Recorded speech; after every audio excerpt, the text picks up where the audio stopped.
Na tumai buheri wa afya mahali popote pale ulipo. Shukran sana kwa wewe kujiongea nasi Jumanne hii ya leo, ambapo tutakuwa tunaangazia masuala mengi. Kwanza nitakujuza yanayojiri katika sehemu tofauti za taifa hili, na kisha pili, awamu ya pili, tutakuwa tunaangazia mjadala wetu wa siku na kikao ambacho kitakuwa ange haki na uwajibikaji na demokrasia ya taifa ipo wapi.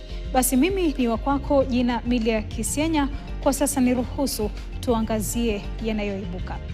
Shughuli za kawaida za masomo katika shule ya msingi ya Muhoro iliyoko Gatuamba, eneo bunge la Lari, kaunti ya Kiambu, zilisitishwa baada ya wazazi kuwafurusha wanafunzi kutoka shuleni humo wakidai kuingiliwa kati na maafisa wa Wizara ya Elimu kufuatia kile wanachodai ni usimamizi mbaya wa shule pamoja na maswali kuhusu matumizi ya rasilimali za shule.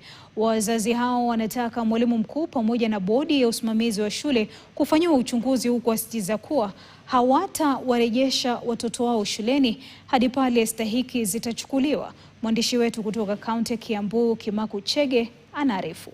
Ya msingi ya Muhoro iliyoko kijiji cha Gatuamba, eneo bunge la Lari, kaunti ya Kiambu, waliwaamkia kuwafurusha wanafunzi kutoka shuleni humo wakidai kuwepo kwa uongozi mbaya unaodhoofisha uendeshaji wa taasisi hiyo. Na matusi kwa mwalimu, akawa anatusi mtoto. Hiyo maneno inafika kwa wazazi. Sisi kama sasa tunasema tutatoa, ndio walimu wetu wanakaa hapa wengi ni wageni, badala ya kwenda wakae nyumbani, tunawapatia pesa kidogo walimini hapa na watoto wetu watoke at least saa 11.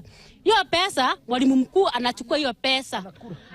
Anakura. Watoto wetu halipi walimu. Watoto wanakaa hapa peke yao, walimu wameenda zao juu hawana projekti gani?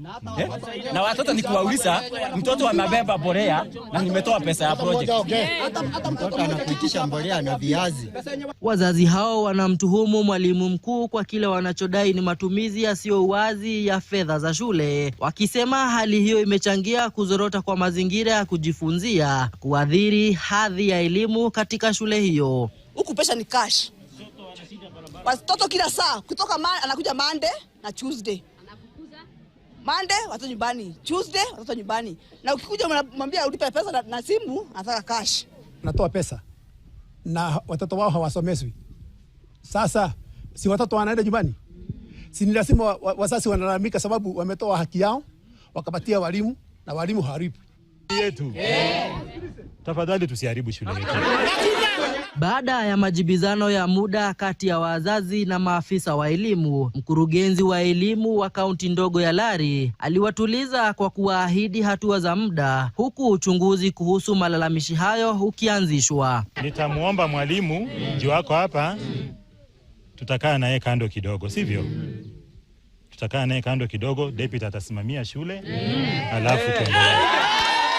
Wazazi sasa wanaitaka Wizara ya Elimu kuingilia kati na kuagiza ukaguzi wa kina wa hesabu za shule hiyo, wakisisitiza kuwa fedha wanazolipa kama karo na michango mingine zinapaswa kuwajibikiwa ipasavyo. Tunataka Ogamba, tunaomba tu Ogamba ututumie auditor wa mahesabu.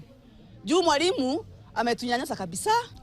Kwa sasa wazazi katika shule hii wamepata suluhu la muda, ila wanatarajia serikali itaingilia kati na kuwapa suluhu la kudumu ili kurejesha shughuli za kawaida za masomo katika shule hii. Kimaku Chege, KTN, kaunti ya Kiambu.